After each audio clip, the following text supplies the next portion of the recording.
माननीय अध्यक्ष महोदय, ministry of road transport and highways इस विषय पर जो आर्थिक मांगे थी उस पर करीब 74 सम्माननीय सदस्यों ने अपने बहुत ही महत्वपूर्ण विचार और सुझाव रखे हैं। मैं उनका विशेष रूप से आभारी हूं और सदन को ये विश्वास दिलाना चाहता हूं कि काम करते समय आपके अनुभव के आधार पर आपने जो अच्छे सुझाव दिए हैं उसका उपयोग करके, उसको स्वीकार करके उसके ऊपर अमल करने की सरकार पूरी कोशिश करेगी। सम्माननीय अध्यक्ष महोदय, मैं बहुत बार ये कह चुका हूं कि हमारे रोड हमारे प्रॉस्पेरिटी के साथ जुड़े हुए हैं और इसीलिए मैं जब से इस क्षेत्र में काम कर रहा हूं, जॉन केनेडी, इनका एक वाक्य मैं हर समय याद रखता हूं और उन्होंने कहा था कि American roads are not good because America is rich, but America is rich because American roads are good.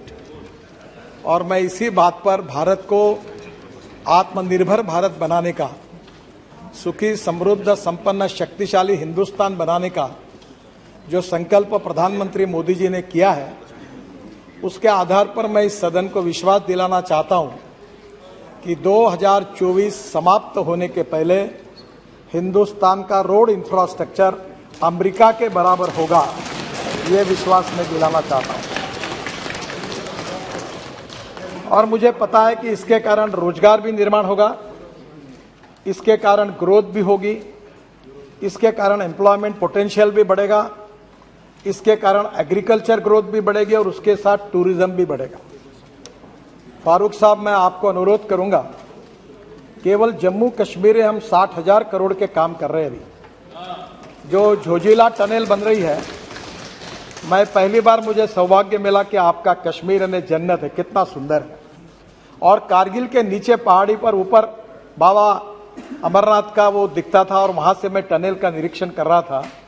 और पूरा लद्दाख और लेह से लेकर श्रीनगर आने तक कितनी कठिनाइयां थी। अब वो झेड़मोर भी टनल पूरी हो रही है।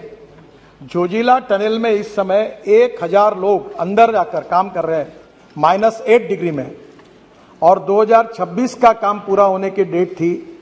मैंने उनको कहा कि 24 के पहले पूरा करो, तो मुझे लगता है कि ये एक ऐतिहासिक काम हो जाएगा।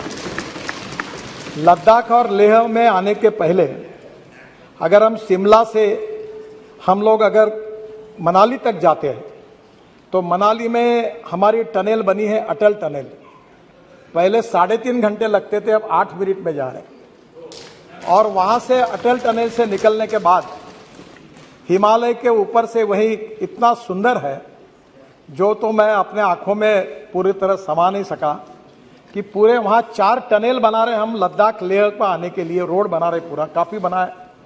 और लद्दाख लेह से डायरेक्ट कारगिल, कारगिल से झेड़मोर और झेड़मोर से श्रीनगर, और श्रीनगर से फिर श्रीनगर से जम्मू के बीच में हम लोग बड़ा हाईवे बना रहे हैं, उसमें 5 टनल बना रही है।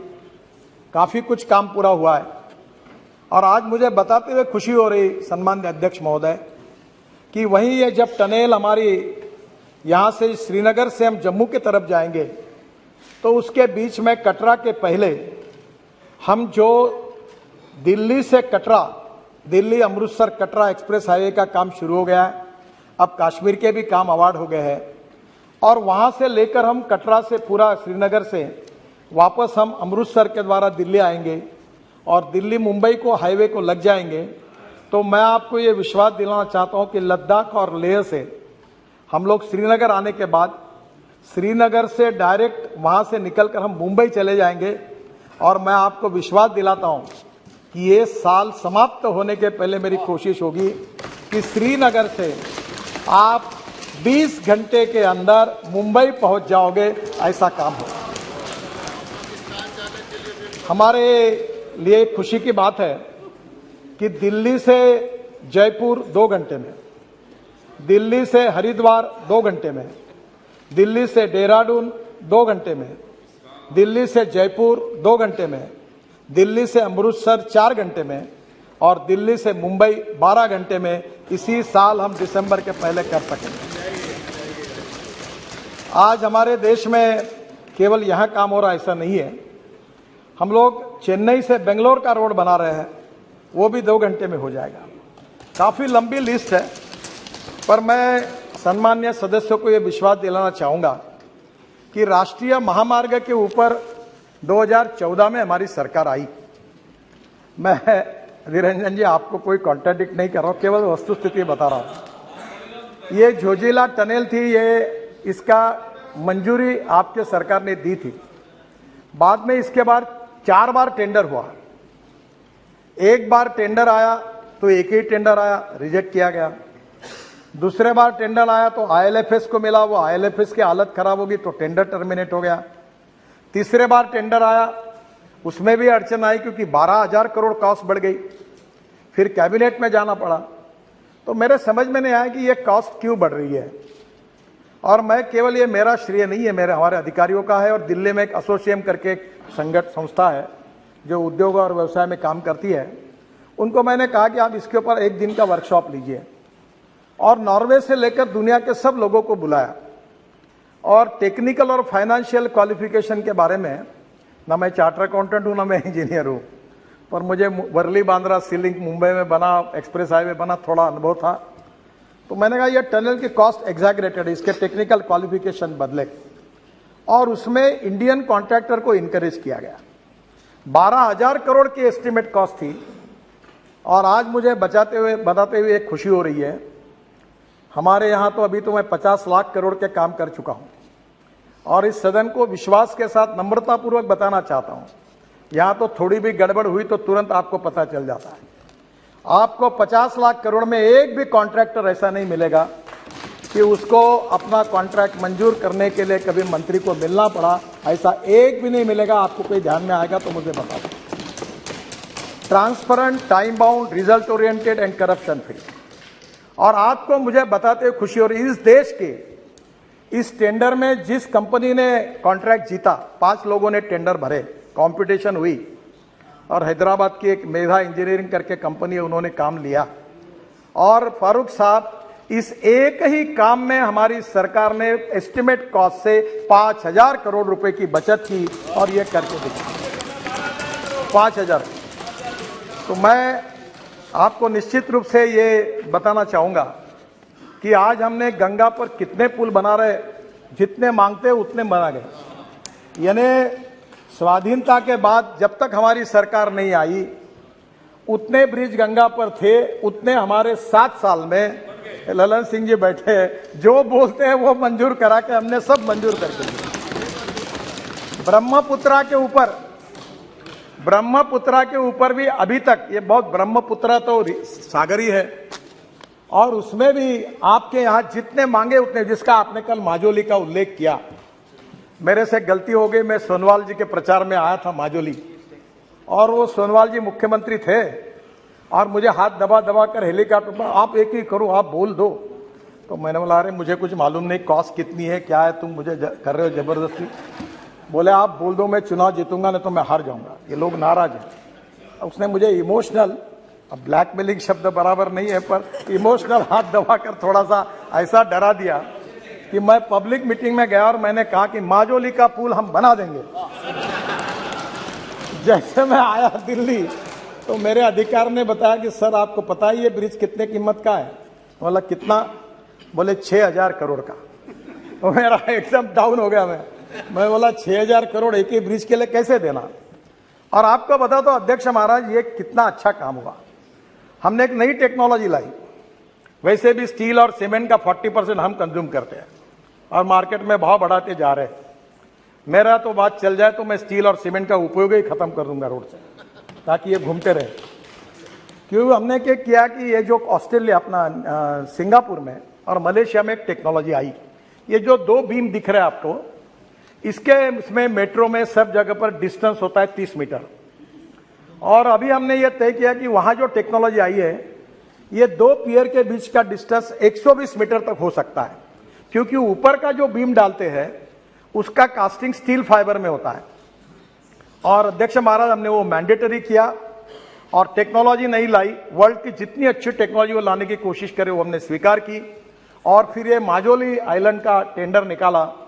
और आपको बताते मुझे खुशी हो रही है कि 6,000 करोड़ का ब्रिज हमने 680 करोड़ में यूपी ब्रिज कारपोरेशन को दिया,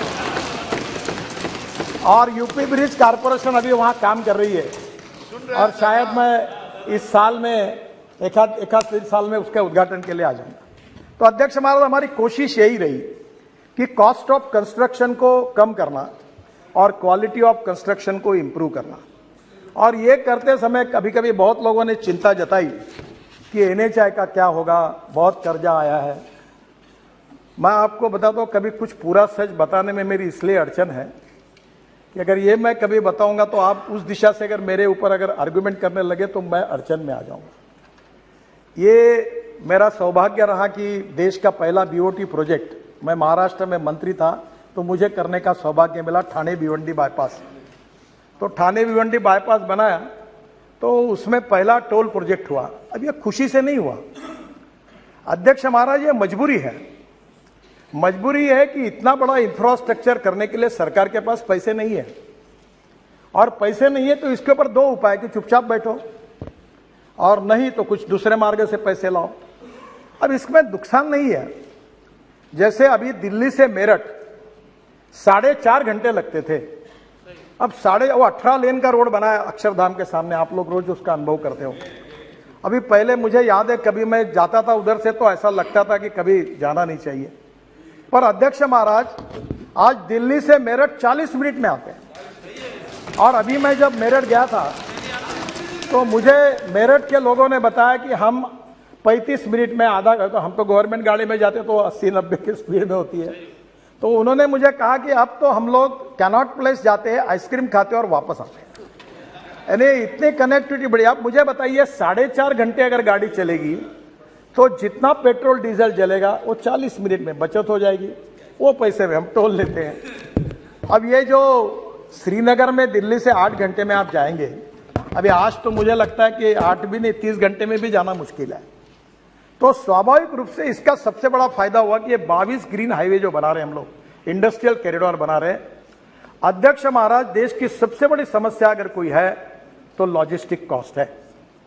और अभी हमारे यूक्रेन के रशिया की लड़ाई के कारण फिर क्रूड ऑयल के भाव बढ़ गए, हम अड़चन में आ गए, और इसके कारण लगातार कॉस्ट बढ़ रही है। सब्जी महंगी हो रही है, सब महंगा हो रहा है क्योंकि ट्रांसपोर्ट कॉस्ट बढ़ रही है।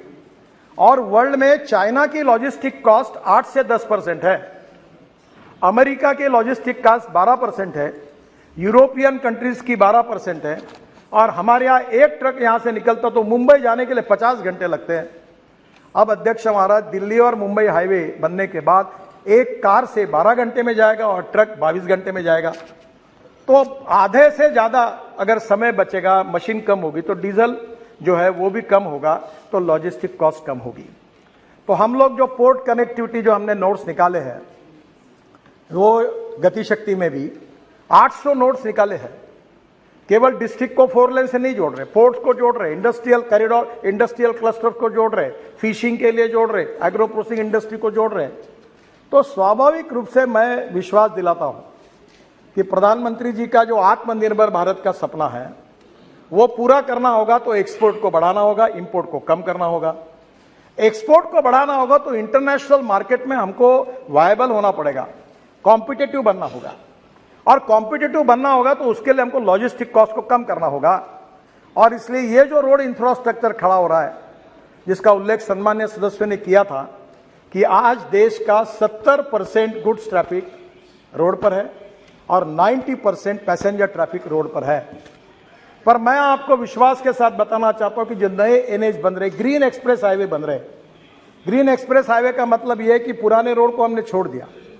मेरे साथ एक तमिलनाडु का अच्छा लड़का काम करा, भी वर्ल्ड बैंक में बहुत होशियार था, मेरे स्टूडेंट था। तो उसने एक दिन मुझे कहा कि ये जो रोड ऐसे है, ये देखो, वो गूगल पे गया और उसने दिल्ली से चेन्नई रेस मार दी और मुझे बताया कि ये देखो कैसा घूमते घूमते रोड जा रहा है, ये हम क्यों कर रहे हो। तब उन्होंने पहले आइडिया बताई और हमने नए ग्रीन हाईवे का नेटवर्क खड़ा किया। अब जो महाराष्ट्र में रहते हैं, पूना में, सुप्रिया जी को पता होगा, पूना में इतना ट्रैफिक जाम, इतना एयर पोल्यूशन, मुंबई में पोल्यूशन। अब पूरे उत्तर भारत का ट्रैफिक जो कर्नाटक, तमिलनाडु, तेलंगाना, केरल जा रहा है, वो मुंबई पूना नहीं जाएगा। वो पूना से बेंगलोर जाने के लिए कोल्हापुर की तरफ और सोलापुर की तरफ जाता था, वो ट्रैफिक सूरत से निकलेगा, ग्रीन एक्सप्रेस हाईवे, सूरत से नासिक, नासिक से अहमदनगर, अहमदनगर से सोलापुर और सोलापुर से करनूल। तो पूरा मुंबई पुणे का 50% ट्रैफिक जाम कम होगा। पूरा दक्षिण का पूरा ट्रैफिक जो उत्तर से निकल रहा है वो पूरा सूरत से निकल जाएगा, तो लॉजिस्टिक कॉस्ट भी कम होगी, फ्यूल भी बचेगी। ऐसे 22 ग्रीन एक्सप्रेस हाईवे बन रहे हैं और मेरा विश्वास है कि इसमें निश्चित रूप से काफी फायदा होगा, जिसका उल्लेख बहुत सदस्यों ने किया था कि नेशनल हाईवे के बारे में उन्होंने, हमारे एक सदस्य ने कहा कि हम लोग कोई गलत हिसाब करके बता रहे हैं। जो यूपीए सरकार में हिसाब था वही है, और हिसाब यह है कि हम 8 लेन बनाते तो भी 1 ही किलोमीटर काउंट करते हैं, हम 6 लेन बनाते तो भी 1 ही किलोमीटर काउंट करते हैं, हम 4 लेन बनाते तो भी 1 लेन काउंट करते हैं। और उसी के आधार पर हमने पिछले साल 38 किलोमीटर पर डे हमने ये रोड बनाया। और मैं अध्यक्ष महाराज आपको बताते हुए मुझे खुशी हो रही कि इस देश के लिए हमें इसका अभिमान है कि हमारे विभाग ने 4 वर्ल्ड रिकॉर्ड बनाए हैं। पहला वर्ल्ड रिकॉर्ड ये कि 38 kilometre per day road construction, कोई इसमें ऐसा कोई हमने कई गलत फिगर नहीं बनाई, जो रिकॉर्ड था उसी से बनाया। उल्टा वेस्टर्न कंट्रीज में 8 होगा किलोमीटर बनाया लेन, तो बोलते 8 किलोमीटर बनाया। हम 8 किलोमीटर को 1 ही किलोमीटर कह रहे, जो यूपीए सरकार में पद्धति वैसी पद्धति से बनाया। 38 kilometre highest in the world. दूसरा हमने किया अभी just 1 week ago, we constructed road length of 50 kilometre single lane in 100 hours, longest length of flexible payment DBM course road construction in 100 hours, world record हो गया। This record happened on the section of Delhi Vadodara greenfield alignment in Panchmahal district of Gujarat. फिर दूसरा record हुआ जो है 1.38 kilometre, ये तो अभी बताया मैंने आपको। ये जो कंस्ट्रक्शन का है, ये दूसरा रिकॉर्ड हुआ 2.5 kilometre long 4 lane cement concrete road near Vadodara in 24 hour. 4 lane 2.5 kilometre का रोड हमने केवल 24 घंटे में बनाया। बाद में 26 kilometre single lane between road Solapur Bijapur section NH 52 21 घंटे में बनाया। तो मुझे खुशी है कि हमारे देश में निश्चित रूप से काफी बड़े प्रमाण पर कॉन्ट्रैक्टर की टेक्नोलॉजी में भी सुधार हो रहा है। सर, आप बहुत से लोगों ने क्वालिटी के बारे में कहा, मैं थोड़ा आपको नम्रतापूर्वक कहना चाहता हूं। जो रोड अभी बने हुए हैं, जो रोड 2 साल पहले बने हुए हैं, जो रोड 3 साल पहले बने हुए हैं, जो रोड 4 साल पहले बने हुए और जो रोड 5 साल बने हुए आपके कॉन्स्टिट्यूंसी के, मुझे आप बताइए कि उस रोड पर एक भी गड्ढा है क्या? उस रोड पर बताइए। प्रॉब्लम क्या हुआ मैं आपको बताता हूं। प्रॉब्लम यह हुआ है कि जो रोड हमने अभी तक बनाए नहीं वो रिपेयर करते हैं। ये भी एक गोरख धंधा है। वो हर साल 1 इंच का बिटुमिन लगाते हैं रोड मेंटेनेंस के नाम पर, और हर बार सब खुश रहते हैं, सभी लोगों को फायदा होता है। ये आप सबको पता है। मैंने इसको बंद कराया और मैंने कहा वन टाइम डेवलपमेंट में जो, क्योंकि मैं मेरे कॉन्स्टिट्यूंसी में 350 किलोमीटर सीमेंट कॉन्क्रीट रोड बना चुका हूं। आप कभी नागपुर आइए तो कोई गड्ढा ही नहीं दिखेगा आपको, कितने भी बरसात आने दो। तो हमने क्या किया कि एक 6 इंच व्हाइट टॉपिंग की टेक्नोलॉजी निकाली और पूरे तरह कॉन्क्रीटिंग कर दिया है। जो ब्लैक कॉटन सॉइल है वहां प्रॉब्लम होता है, इसलिए जो मेंटेनेंस के प्रॉब्लम है वो आपके सही है। और इसमें एक एनुअल प्लान बनता था, और एनुअल प्लान बनने के लिए उसकी हर स्टेट की एक लिमिट रहती थी कि तुम इतना दो, तुम इतना दो, तुम इतना दो। फिर वो उसको फिर झंझट, इतनी लैंड एक्वायर किया, चक्कर काटने का काम। मैंने एक दिन सेक्रेटरी को, काय के लिए करते हो, पैसा है ना अपने पास, हटाओ लिमिट कैंसिल कर दी। और मैंने सब स्टेट गवर्नमेंट को कहा तुम में जितना दम होगा, जितना भेजना होगा उतना भेजो, सब सैंक्शन कर देता। ये मध्य प्रदेश में गया था, शिवराज सिंह चौहान के घर में मीटिंग चल रही थी, तो वो सेक्रेटरी पूछ रहा था इतना भेजो क्या, इतना। अरे मैंने बोला तुम्हारे पास जितना दम है उतना भेज दे, सब मंजूर कर देंगे। अभी कोई प्रॉब्लम नहीं है सर। इस एनुअल प्लान में पुराने एनएच के जितनी बातें हैं उसके ऊपर मेरा रिक्वेस्ट है, पूरा भेज दो। एनएच चाहिए वो, और मैं आपको पूरे काम कर दूंगा। रही बात सीआरएफ की, सीआरएफ में अड़चन है। सीआरएफ का जो फंड होता है, आपके राज्य में पेट्रोल डीजल पर जो सेस मिलता है, उस सेस का फंड जो होता है वो सीआरएफ का होता है। और उसमें मैं पैसा नहीं बढ़ा सकता। जितना मिलता है शेष उतना ही आपको दे सकता हूं। अब वो एमपी अलग से बोलते हैं, एमएलए अलग से बोलते हैं, राज्य सरकार अलग से बोलते हैं। अब रोटी बनाने के लिए 2 किलो का आटा है और 2000 लोगों का खाना है, तो थोड़ा गड़बड़ होती है। पर आज मैं एक नई घोषणा कर रहा हूं कि सेतु भारतम करके हमारी योजना थी, और इस बार मैं वित्त मंत्री को धन्यवाद दूंगा कि उन्होंने 1600 करोड़ रुपए ज्यादा सीआरएफ में हमें दिए हैं। तो हमने एक सेतु भारतम योजना बनाई थी कि एनएच पर जितने आरओबी थे हम पूरे बनाने के लिए कोई 150-200 बना रहे।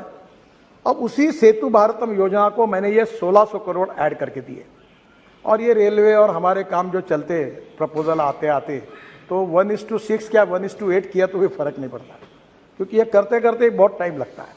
पर 1:6 भी पकड़ा तो भी 8 से 10 हजार करोड़ होते हैं। और मैं आज सदन में घोषणा कर रहा हूं कि सेतु भारतम में आपके कॉन्स्टिट्यूंसी में चाहे म्यूनिसिपल कॉर्पोरेशन का आरओबी हो, चाहे डिस्ट्रिक्ट का हो, चाहे स्टेट पीडब्ल्यूडी का हो, चाहे कहीं का भी, जहां रेलवे फाटक बंद करना होगा उतने आरओबी और आरओबी के प्रोजेक्ट प्रपोजल स्टेट गवर्नमेंट के थ्रू पता मुझे भेज दीजिए। मैं 100% अपने पैसे से वो पूरे बनाता हूं। आप तुरंत भेज दीजिए, क्योंकि इसके पहले हमें बंधन था कि मैं केवल एनएच के ऊपर ही काम कर सकता था। तो एनएच के ऊपर के आरओबी जो है वो हमारे पैसे से करेंगे, और जो अब स्टेट के इसमें है वो जो पूरे स्टेट और कारपोरेशन के, पूरा मेरा होने तो फिर आप पूछ लीजिए, पूरा स्टेट के, कारपोरेशन के, नगर परिषद के, जो गांव में इतने कीचड़ होता है, वहाँ ट्रैफिक जाम होता है, लोग तंग आते हैं, मैं भी भुगत चुका हूँ। और हमारे नहीं, अपना नहीं है, वो स्टेट का है, वो नगर पालिका है। तो अभी कुछ चिंता मत करो, सब भेज दो, मैं सब मंजूर कर दूंगा, आप लाओ लो सब। तो ये कम से कम 8-10 हजार करोड़ के आरओबी में मुझे लगता है आपके प्रॉब्लम सॉल्व हो जाएगी। दूसरा, एक बात जरूर है कि बहुत से लोगों ने कहा प्लांटेशन के बारे में, और प्लांटेशन के बारे में मैं भी पूरी तरह से सहमत नहीं हूं। मैं कोशिश कर रहा हूं, पर 2 चीजों जिनके पूरी सफलता में, प्लांटेशन और रोड सेफ्टी। तो प्लांटेशन में प्रॉब्लम यह है कि अभी हमने ये जो राजमुंदरी करके अपना आंध्र प्रदेश का एक डिस्ट्रिक्ट है, वहाँ बहुत अच्छी नर्सरी है। हाँ, yes, you are from that. तो मैंने नियम किया कि 3 मीटर का ही पेड़ लगना चाहिए एनएच पर। तो इनके यहाँ के नर्सरी के पूरे पेड़ खत्म हो गए, क्योंकि अब वो मिले नहीं। अभी नर्सरी भी खोल रहे हैं, और इकोलॉजी एंड इन्वायरमेंट के लिए हमारी कटिबद्धता है।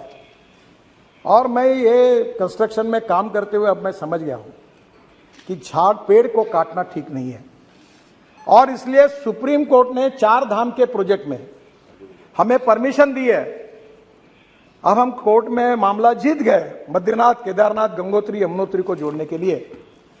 फिर भी हमने निर्णय किया है कि हम देश में 1000 कॉन्ट्रैक्टर ऐसे तैयार करेंगे जो केवल ट्रांसप्लांटेशन का काम कर सकते हैं। हम पेड़ तोड़ेंगे नहीं, हम ट्रांसप्लांट करेंगे।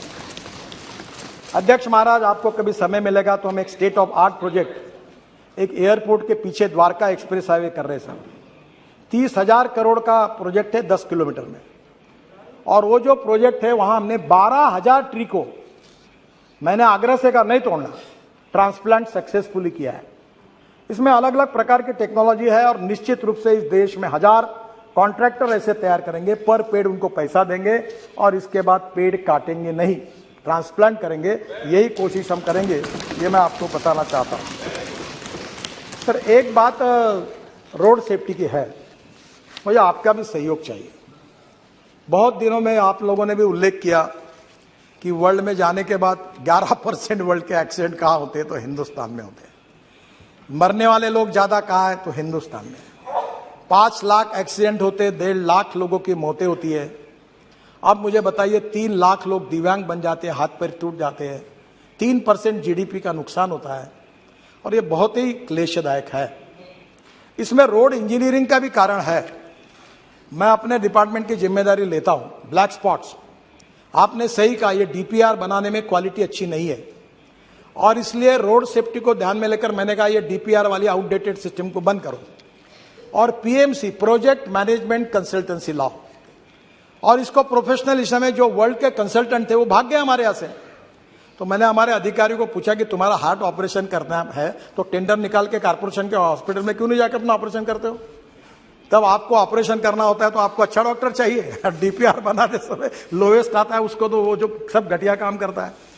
तो अब इसके बारे में हमने डीपीआर बनाने के बारे में काफी सुधार किया है और वर्ल्ड की बेस्ट टेक्नोलॉजी, बेस्ट कंपनी को ज्वाइंट वेंचर करके जो बेस्ट सक्सेसफुल प्रैक्टिसेस है उसको लाना है। मैं तो अक्सर ये बात कहता हूं कि innovation, entrepreneurship, science, technology, research, skilled and successful practices, we name it as a knowledge and conversion of knowledge into wealth is the future.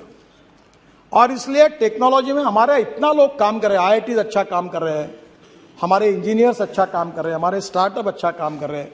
और आप लोगों ने भी कल मुझे सुझाव दिया ना, मैंने 2 सुझाव आपके स्वीकार किए। एक किसी ने कहा, मैं नाम भूल रहा हूं, अध्यक्ष महाराज, उनने कहा आधार कार्ड के ऊपर, शायद श्रीनिवास पाटिल जी ने कहा था, आधार के कार्ड के ऊपर, जिसके बाद आधार का कार्ड और वहां टोल है, तो आधार का कार्ड देखकर मानकर उसको तुरंत पास इशू किया जाए। तो मैं सजेशन मान्य करता हूं, जहां भी ऐसे टोल बने और वहां के स्थानिक लोगों की अड़चन होती है, आधार कार्ड को लेकर पास बनाकर देंगे। दूसरा एक है कि 60 किलोमीटर के बीच में टोल नहीं आता है और कुछ जगह चालू है। मैं आज सदन को विश्वास दिलाता हूं, बहुत बार ये गलत काम हो रहा है, इलीगल है। मैं बार बार कहता हूं पर पैसे मिलते इसलिए डिपार्टमेंट हाँ करते हो, हाँ। ये इनका कितने दिन मेरे से झगड़ा किया इन्होंने, बोले जी ने बहुत। अब मैं बता रहा हूं कि इसके बाद 3 महीने के अंदर 60 किलोमीटर के अंदर एक ही टोल नाका होगा, दूसरा होगा तो वो बंद किया जाएगा। क्योंकि लोगों को जरूर है कि हमें पैसा भी चाहिए, इसका मतलब लोगों को तकलीफ नहीं देनी चाहिए। तो आज ये जो रोड सेफ्टी की बात हुई, इसमें अभी हमने रोड इंजीनियरिंग में सुधार करने के लिए काफी उपाय किया। ऑटोमोबाइल में इंडस्ट्री का भी मैं मंत्री हूं, बहुत इंडस्ट्री मेरे ऊपर नाराज हो गई क्योंकि इकोनॉमिक मॉडल को मैंने 6 एयरबैग मैंडेटरी कर दी। तो उनने कहा कॉस्ट बढ़ेगी, तो मैंने कहा कॉस्ट बढ़ेगी तो बढ़ने दो, गरीब मरता है तो मरने दो और धनवान को बचाओ, ऐसा है क्या मतलब यहां? इसके बाद इस देश में इकोनॉमिक मॉडल, छोटा से छोटा कोई नैनो मॉडल हो, हर गाड़ी में 6 एयरबैग्स लगेगी, ये हमने मैंडेटरी कर दिया ताकि हमारे लोगों की जान न जाए। अध्यक्ष महाराज, अभी तो गाड़ियों में इतना सुधार हो रहा, मैं बाद में बताने वाला हूं उसके बारे में, पर एक बात जरूर है कि रोड इंजीनियरिंग के साथ एजुकेशन की भी बहुत जरूरत है। रूल्स ऑफ द रोड, कानून के प्रति सम्मान भी नहीं और डर भी नहीं। मैं अपने स्टूडेंट लीडर जब था यूनिवर्सिटी का, तो मुझे याद है, मुझे बताते हुए शर्म आ रही है कि मैं स्टूडेंट यूनियन के चेयरमैन का चुनाव लड़ रहा था, तो पैसे नहीं रहते थे, पेट्रोल नहीं, डीजल नहीं, गाड़ी नहीं, तो एक स्कूटर थी, विजय स्कूटर। तो मैं बोलता था 4 दोस्तों को, चौथा जरा ठीक से बैठ, वो टायर पे बैठ और नंबर प्लेट पे हाथ रख। अब जो चलाता था तो पुलिस वाला शिट्टी मारता था, नंबर ही नहीं मिलता था, हम चले जाते। अब मुझे वो दिन याद हो रहा है कि हम क्या गलती कर रहे थे। अब आज स्थिति ऐसी हो गई है कि आज भी लोग ग्रीन सिग्नल, रेड सिग्नल कोई पालन ही नहीं करते। और मैंने आपके अध्यक्षता में एक कमेटी निकाली है, हर मेंबर ऑफ पार्लियामेंट उसका अध्यक्ष होगा जिले में, कलेक्टर उसका बोर्ड सचिव होगा। और हमारे यहाँ महाराष्ट्र में, मैंने एक बार महाराष्ट्र में एक्सीडेंट को मराठी में अपघात कहते हैं, ये जो सुप्रिया जी बैठी है, ये पुणे कोल्हापुर रोड पर एक जयसिंहपुर बाईपास था, मैं मंत्री था, एक जगह पर 150 लोग मरे थे, पर सरकार ने सुधार नहीं किया था। और इसलिए हमने इस प्रकार से, जो आपके जिले में, आपके कॉन्स्टिट्यूंसी में जितने एक्सीडेंट होते हैं, आप चिंता करो, आप विजिट करो, आप कलेक्टर को, एसपी को, कमिश्नर, सब आपके कमेटी में, उनको बुलाओ, कारपोरेशन को, एनएच को, स्टेट फील्ड नोटिस दो कि यहां लोग मरे, अगले बार कोई मरेगा तो आप जिम्मेदार होंगे, इसको सुधारो। और ऐसे कैसे नहीं सुधारते? आरटीओ को बुलाओ। आरटीओ वाले मेरे से बहुत नाराज है क्योंकि मैंने आरटीओ की 18 सेवाएं डिजिटलाइज कर दी, आरटीओ में जाने की जरूरत ही नहीं। पर इस बात में उनको बुलाइए, और आप उस कमेटी के अध्यक्ष हैं, हर महीने में मीटिंग करें। मेरे यहाँ ये राज्यसभा के सदस्य डॉक्टर महात्मे, पद्मश्री मिली है उनको, वो कैटरैक्ट में उन्होंने रिकॉर्ड ऑपरेट बहुत अच्छे हैं, मैंने उनको कार्याध्यक्ष बना दिया, मुझे समय नहीं मिलता। आपको बताता हूं, इतनी मीटिंग होती है हर महीने में और इतने स्पॉट किए और हर जगह वो कार्रवाई कर रहे हैं। मैं आप सबको हाथ जोड़कर अनुरोध करता हूं, कोई लड़ाई में जितने लोग नहीं मरते हैं, कोई कोविड में जितने लोग नहीं मरते हैं, रोड एक्सीडेंट में 1.5 लाख लोग मर रहे हैं और मरने वाले लोगों में 18 से 45 वयोवर्ष के 65% लोग हैं, यंग लड़के हैं। परसों में हमारा एक्सीडेंट हुआ, मुझे बताते हुए दुख हो रहा है, इनको मालूम होगा। एक गाड़ी में वर्धा के रामदास तड़स यहां बैठे मेंबर ऑफ पार्लियामेंट, इनके कॉन्स्टिट्यूंसी में, इनके गांव के ढाबे में गए, वहां खाना खाया और वहां से आते समय 140 किलोमीटर के स्पीड से 7 बच्चे एमबीबीएस पार्ट 1 के होशियार लड़के, पूरी गाड़ी अंदर गई और 7 के 7 मर गए। मैं आपसे अनुरोध करता हूं कि इसके बारे में जनता के सहयोग के बिना, लोगों के सहयोग के बिना और लोक प्रतिनिधियों के सहयोग के बिना यह मामला नहीं निपटा जा सकता। केवल कितना भी फाइन बढ़ाया, नया मोटर व्हीकल एक्ट आप सबके सहयोग से मंजूर हुआ, कार्रवाई कर रहे हैं, पर मेरा आपसे अनुरोध है कि आने वाले समय में एक्सीडेंट को रोकने के लिए आप सबका सहयोग चाहिए। आपके जिले के, आप अभी परसों मैंने जवाब में कहा था कि हमारे यहाँ भी ये ब्यूरोक्रेटिक सिस्टम ऐसी होती है कि वो एक्सीडेंट का ब्लैक स्पॉट है, फिर सेंट्रल ऑफिस को भेजो। मैंने कहा नथिंग डूइंग, जहां 2 बार एक्सीडेंट हुआ ऐसा ब्लैक स्पॉट होगा, हमारा आरओ और चीफ इंजीनियर 50 करोड़ रुपए का काम तुरंत उसको इंप्रूव करने के लिए खर्चा करेगा और तुरंत उसको छोड़ेगा। ऐसा नहीं तो लोग मरते रहे, हम देखते रहे, ऐसा नहीं होना चाहिए। मेरा आपसे अनुरोध है कि ये एक बहुत बड़ा प्रश्न है रोड सेफ्टी का। देखिए क्या बताएं, अच्छा बताओ या नहीं बताऊं, मुझे संकोच होता है। हाँ, तेलंगाना यस सही है। और आपके कॉन्स्टिट्यूंसी का जो रोड है विजयवाड़ा का, परसों ही मैंने मीटिंग कराई थी, विजयवाड़ा से हैदराबाद, ये रोड में भी यही सब जगह पर ये हो रहा है। आंध्र, तेलंगाना, कर्नाटका, तमिलनाडु केवल एक सरकार है कि जिसने वर्ल्ड बैंक के सहयोग से 50% एक्सीडेंट और 50% डेथ कम किए हैं। और परसों मेरे पास वर्ल्ड बैंक के वाइस प्रेसिडेंट आए थे, इंडिया हमारे आशिया हेड जुएत करके, वो भी आए थे, और मैंने उनको कहा कि इसके लिए आप तमिलनाडु मॉडल को पूरे देश में उसको इंप्लीमेंट करो। और मुझे आज बताते हुए खुशी हो रही है कि हम 14,000 करोड़ रुपए, इसमें से वर्ल्ड बैंक और एडीबी 50% भारत सरकार, ऐसी योजना का शुभारंभ तुरंत करने जा रहे हैं। और जिससे राज्य सरकार में भी, सिटी रोड में भी जहां जहां ऐसे ब्लैक स्पॉट होंगे उसको इंप्रूवमेंट करने के लिए हम पैसा देने वाले हैं, ताकि इससे एक्सीडेंट में लोगों की जो मृत्यु हो रही है उसको कम किया जाए। मैं भी भुगत भोगी हूं, मेरा पैर 4 जगह टूटा है पुलिस प्रोटेक्शन में, और इसलिए मैं आपको फिर से अनुरोध करता हूं, जो सरकार में मंत्री वो पहला काम करे, अपने ड्राइवर का आके जांच ले। कैटरैक्ट निकलता है, मैं महाराष्ट्र में मंत्री था तो अनेक ड्राइवर कैटरैक्ट वाले निकले 40%। एक केंद्र सरकार में एक मंत्री थे, उनका ड्राइवर एक आंखों से अंधा ही था, ऐसी गाड़ी चला रहा था। और एक मुख्यमंत्री थे, उन्होंने मुझे बताया, नाम नहीं बताता आपको, मेरा ड्राइवर दोनों आंखों से अंधा था और आवाज पे गाड़ी चला रहा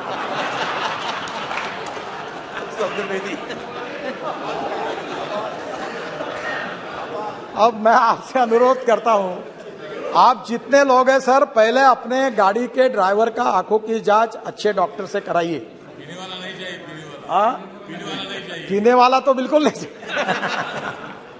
और इसलिए मुझे लगता है कि आपके सपोर्ट के बिना, आपके अवेयरनेस के बिना नहीं होगा। और ये जो तमिलनाडु का सक्सेस मॉडल है, इसके आधार पर इंजीनियरिंग, एजुकेशन, इमरजेंसी और उसके साथ साथ हमारे लिए सबसे इम्पोर्टेंट चीज है कि हम लोग जो लॉ बना रहे हैं उसका इम्प्लीमेंटेशन। ये चारों बातों के आधार पर अगर वर्ल्ड बैंक का भी सहयोग मिल रहा है तो हम लोग हिंदुस्तान में, कहीं कहा जाता है, मैं भी कभी सवाल नहीं करता हूं, मैं कभी पत्रकार मुझे बहुत आड़े टेढ़े सवाल करते हैं, मैं पूछता हूं, आप में से कितने लोग ऐसे जो आरटीओ ऑफिस में जाके ड्राइविंग की टेस्ट देके जिन्होंने लाइसेंस लाया, बताओ, हाथ ऊपर करो। मैं आपको यह सवाल नहीं पूछूंगा कि आप कितने लोगों को जिन्होंने आरटीओ ऑफिस में जाकर ड्राइविंग की टेस्ट देके लाइसेंस मिला है। शायद सब लोग हाथ ऊपर कर नहीं पाएंगे। मैं आपको एम्ब्रोसिंग क्वेश्चन नहीं लाता सर। ये अध्यक्ष महाराज, ये स्थिति है कि वर्ल्ड में इस बात की चर्चा होती है कि जिस देश में सबसे आसानी से लाइसेंस मिलता है, ऐसा कोई देश है तो हिंदुस्तान है। और हमारे इस लाइसेंस को वो मानते नहीं। इसलिए आने वाले समय में इस विषय में आपके स्टेट गवर्नमेंट में भी आप जरूर सहयोग करिए, यही मैं आपसे अनुरोध करूंगा। अध्यक्ष महाराज, और एक बात है जो विशेष रूप से मैं आपको अनुरोध करूंगा कि अब ये जो पोल्यूशन है रोड का, डीजल का, ये भी समस्या है। मैं बहुत 15 साल से इसके पीछे लगा हूं और मैं आपको आमंत्रित करूंगा कि जरा इस सेशन में अगले सप्ताह मेरे घर पर आइए। मैं हाइड्रोजन पर चलने वाली कार में आपको चक्कर दूंगा। अध्यक्ष महाराज, अब दिन वो दूर नहीं है कि हम लोग ग्रीन हाइड्रोजन 3-4 प्रकार का होता है। ब्लैक हाइड्रोजन यानी जो कोयले से बनता है, ब्राउन हाइड्रोजन यानी पेट्रोलियम से बनता है, और ग्रीन हाइड्रोजन जो है वो पानी से बनता है। ट्रांसपोर्ट मिनिस्ट्री ने स्पेशल इनिशिएटिव लिया है कि अब पेट्रोल डीजल के बजाय हम लोग अब ethanol, methanol, biodiesel, bio CNG, bio LNG और ग्रीन हाइड्रोजन और इलेक्ट्रिक पर आएंगे। और मैं आप सबसे अनुरोध करता हूं, बहुत आसान काम है।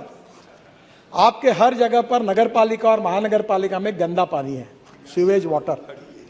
मैं 7 साल पहले पीछे लगा और मेरे कॉन्स्टिट्यूंसी का टॉयलेट का पानी मैं महाराष्ट्र सरकार को बेचता हूं। आपको पता लगेगा, आश्चर्य होगा कि 325 करोड़ रुपए हमको साल के मिलते रॉयल्टी टॉयलेट का पानी बेचकर। अब उसी पानी को अच्छा बनाकर जो हम लोग सॉलिड वेस्ट मैनेजमेंट है, उसमें हमारे कचरे में ग्लास है, मेटल है, ऑर्गेनिक है, इसको सेग्रीगेट करके रूफटॉप सोलर और छोटी विंड मिल जो गुजरात में बनती है उसको लेकर, क्योंकि ग्रीन हाइड्रोजन बनाने में 70% कॉस्ट पावर की है और पावर में हमारे पावर मंत्री भी बहुत इनिशिएटिव ले रहे हैं और इसलिए आगे चल के उन्होंने काफी देने वाले सहूलतें। तो वहां से हम लोग डायरेक्ट अगर वो पावर मिल जाएगी तो पानी से ग्रीन हाइड्रोजन निकलेगा, फिर उसको एक विशिष्ट बार तक प्रेशराइज करना पड़ता है, तो जनरेटर जो होगा वो इथेनॉल पे होगा। और मैं आपको बताता हूं कि ये हाइड्रोजन सबसे सस्ता फ्यूल होगा। और ये मैं बहुत दिनों से, जब से मैं बीजेपी का प्रेसिडेंट था तो लोग मुझे हंसते थे। मैं इथेनॉल की बात करता था, बायोफ्यूल की बात करता था। आपको पता है अब सब लोग करने लगे। शायद मेरे समझाने में कुछ कम पड़ा होगा कि शायद मैं समझा नहीं पाया होगा, पर आज सब लोगों को लगता है कि ये होना चाहिए, क्योंकि पेट्रोल डीजल अपने हाथ में नहीं है और पोल्यूशन हो रहा है। और इसलिए मैं आज सदन से अनुरोध करूंगा कि आज ग्रीन हाइड्रोजन के ऊपर आपके डिस्ट्रिक्ट में आप इनिशिएटिव लीजिए। अभी सिंह साहब उसके ऊपर स्कीम ला रहे हैं। इलेक्ट्रोलाइजर भारतीय इंजीनियर्स ने, मैं इनॉग्रेशन के लिए जा नहीं पाया, बेंगलोर में हमारे अमेरिका के 4 इंजीनियर है, उन्होंने इलेक्ट्रोलाइजर बनाया, 1 करोड़ 20 लाख का। अब वो हर जिले में बनाएंगे और उसमें गंदे पानी को शुद्ध करके रूफटॉप सोलर, अब सोलर हमारे बास्केट में 38% सोलर पावर है और इसलिए हम कोई कोयला जला के पावर की बात नहीं कर रहे हैं। और solar power, hydro power, nuclear power, thermo अनेक प्रकार की एनर्जी ला रही है, तो हम सब प्रकार की अल्टरनेटिव ग्रीन एनर्जी के पीछे जाए, ताकि कोल से एनर्जी अच्छी नहीं है। और पेट्रोलियम एनर्जी में हम इंपोर्ट करते हैं। हम एनर्जी इंपोर्ट करने वाले नहीं, हम एनर्जी एक्सपोर्ट करने वाले बने, यही प्रधानमंत्री की इच्छा। और इसलिए 3000 करोड़ रुपए का हाइड्रोजन मिशन जाहिर हुआ है, लाल किले पर प्रधानमंत्री ने जाहिर किया है। आप सब लोग आग्रह करेंगे तो आज cement plant, steel plant, railway, हवाई जहाज सब इस पर चलेंगे, तो हमको पेट्रोल इंपोर्ट करने की जरूरत नहीं पड़ेगी। और इसलिए आज इलेक्ट्रिक व्हीकल की मैं आपको बात करता हूं। अब इलेक्ट्रिक लोग मुझे बोलते कितने साल में आएंगे, कब आएंगे, कोई जरूरत ही नहीं बोलने की। मेरे पास आंकड़े, अभी बस का राइज 1200% हुआ। स्कूटर, टाटा की इलेक्ट्रिक की अभी गाड़ी आई है, लोग मुझे बोलते पत्र दो, गाड़ी नहीं मिल रही है।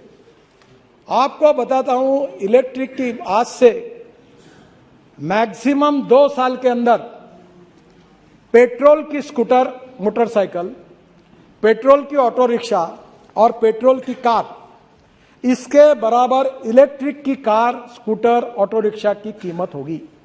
मैं आपको बता रहा हूं, अभी लिथियम आयन बैटरी की कीमत कम होते जा रही है। और हमने जो केमिस्ट्री पे काम शुरू किया हमारे देश में, हमारे रिसर्च ऑर्गेनाइजेशन, IIT, स्टार्टअप ने, उसमें हम लोग केवल लिथियम आयन नहीं, zinc ion, aluminium ion, sodium ion, इस केमिस्ट्री को डेवलप कर रहे हैं। और आने वाले समय में ये सब डेवलप हो जाएगा। और इलेक्ट्रिक में आपको बताता हूं कि अगर पेट्रोल के लिए अगर आप 100 रुपए खर्चा कर रहे हैं तो इलेक्ट्रिक के लिए 10 रुपए लगेंगे। आवाज भी नहीं आता, धुआं भी नहीं निकलता और इतनी अच्छी गाड़ी अभी ये गिरिराज जी भी यूज कर रहे हैं, मैं भी 1 साल से इलेक्ट्रिक एसयूवी यूज कर रहा हूं। अब तो अच्छी आई है। इसके साथ सबसे बड़ी बात हमारे सरकार ने की, इथेनॉल लाया। अब इथेनॉल जो है वो फ्लेक्स इंजन लाया हमने।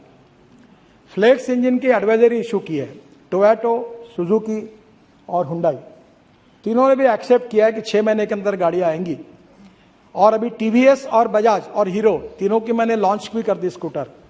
100% पेट्रोल और 100% bio ethanol. Ethanol 62 rupees litre, petrol अब मालूम नहीं आज क्या भाव होगा। और अब इथेनॉल की कैलोरिक वैल्यू पेट्रोल के ऊपर लाने की भी टेक्नोलॉजी लाई है। वो आकर मैंने इंडियन ऑयल के चेयरमैन और उनको प्रेजेंटेशन दिया है। तो आने वाले समय में हमारा किसान, गन्ना उत्पादक किसान, sugarcane juice to ethanol, B molasses to ethanol, C molasses to ethanol, corn to ethanol, broken rice to ethanol, biomass to ethanol. हम वेस्टलैंड पर बांबू लगाए, बांबू टू इथेनॉल। आसाम में बांबू से इथेनॉल बनना शुरू हो गया। और इसलिए मैं आपको यह कहना चाहूंगा कि आत्मनिर्भर भारत अगर बनाना है तो 25,000 करोड़ 5 साल के बाद हमारा इंपोर्ट क्रूड ऑयल पेट्रोलियम का होगा। उसको अगर बचाना है तो आज हमको import substitute, cost effective, pollution free और इंडिजीनियस फ्यूल पे जाना होगा। और हमारा प्रयास है कि ये फ्यूल जल्दी आ जाएगी तो निश्चित रूप से आने वाले समय में पोल्यूशन भी कम होगा। जो दिल्ली की आज स्थितियां है वो नहीं रहेगी। और एक बहुत महत्वपूर्ण बात मैं बताना चाहता हूं, कल अच्छा सुझाव आया, टूरिज्म को बढ़ाना है तो रोड नेटवर्क बढ़ाना होगा। अभी हम लोग जो नए नए स्कीम बना रहे, राम वन गमन मार्ग 258 किलोमीटर, ये बिहार से जा रहा। आज बिहार का दिवस है, मुझे अभी अश्विनी जी ने बताया। मैं बिहार वासियों को शुभकामनाएं देता हूं।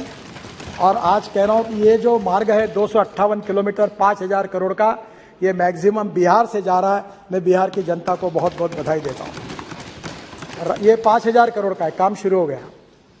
राम जानकी मार्ग 436 किलोमीटर 2,000 करोड़, 23 में पूरा होगा। ये भी 23 में पूरा होगा, काम शुरू हो गया। आप देख रहे हैं, आपका प्रॉब्लम मुझे पता है। बाद में 84 कोसी परिक्रमा 235 किलोमीटर 4,000 करोड़, काम शुरू हो गया, 23 में पूरा होगा। Ayodhya ring road 67 kilometre 5,600 crore, दिसंबर 2023 में काम पूरा हो जाएगा। बुद्ध सर्किट, भगवान गौतम बुद्ध का जहाँ जन्म हुआ, जहाँ उनका आखिर एंड हुआ, जहाँ उनको ज्ञान मिला, सब गांवों को जोड़ा। एक केवल गांव छूटा है, निशिकांत दुबे विक्रमशिला की बात कर रहे हैं, वो थोड़ा छूटा है। विक्रमशिला को मैं जरूर इसमें जोड़ूंगा, आप मुझे याद कर दीजिए। और ये बुद्ध सर्किट जो है ये 419 किलोमीटर 20,000 करोड़ पूरा होते हुए आ गया है, थोड़ा बहुत रहा है। 4 धाम प्रोजेक्ट बद्रीनाथ, केदारनाथ, गंगोत्री, यमुनोत्री 827 किलोमीटर, ये 566 किलोमीटर कंप्लीट हो गए। 12,000 करोड़ का सुप्रीम कोर्ट में केस थी, अब क्लियर हो गई है। मैं 2023 दिसंबर तक इसको पूरा करूंगा। एक मेरा सपना था, वो बहुत कठिनाइयां आ रही है कि मानस सरोवर को पिथौरागढ़ से, उत्तराखंड के पिथौरागढ़ से जाना, और वो काम चल रहा है। विशेष फाइटर जेट हेलीकॉप्टर को यूज करके वहां मशीन पहुंचाइए। -5 degree, -3 degree. अब बीआरओ का काम केवल बाकी है। 85% रोड पूरा हुआ है। अब मैं बोल रहा हूं उनको कि जल्दी जाना है, मुझे भी जाना है, क्योंकि मैं नेपाल से और चाइना से नहीं जाना चाहता था। तो मानस सरोवर को मैं आपको वचन देता हूं कि 2023 दिसंबर के बाद हिंदुस्तान के लोग पिथौरागढ़ से मानस सरोवर जा सकेंगे अपने रोड, और ये रोड बन जाएगा। बाद में महाराष्ट्र में, सुप्रिया जी को पता है, पंढरपुर हमारा बहुत इंपॉर्टेंट है। मेरा क्षेत्र था, हाँ, रामदास जी थे वही के, मेरा क्षेत्र था वो।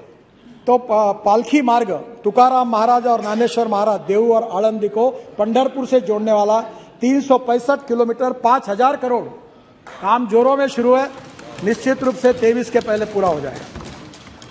बाद में जुआरी ब्रिज एट गोवा, हमें बहुत खुशी है कि वो ब्रिज पर मैं एक व्यूअर गैलरी बना रहा हूं, और दोनों बाजू में कैप्सूल लिफ्ट होगी। एक समय 200 लोग ऊपर जाएंगे और रेस्टोरेंट में जाकर कॉफी पियोगे और पूरा समुद्र और गोवा दिखेगा। तो ये मेरे लिए भी बहुत महत्वपूर्ण प्रोजेक्ट है।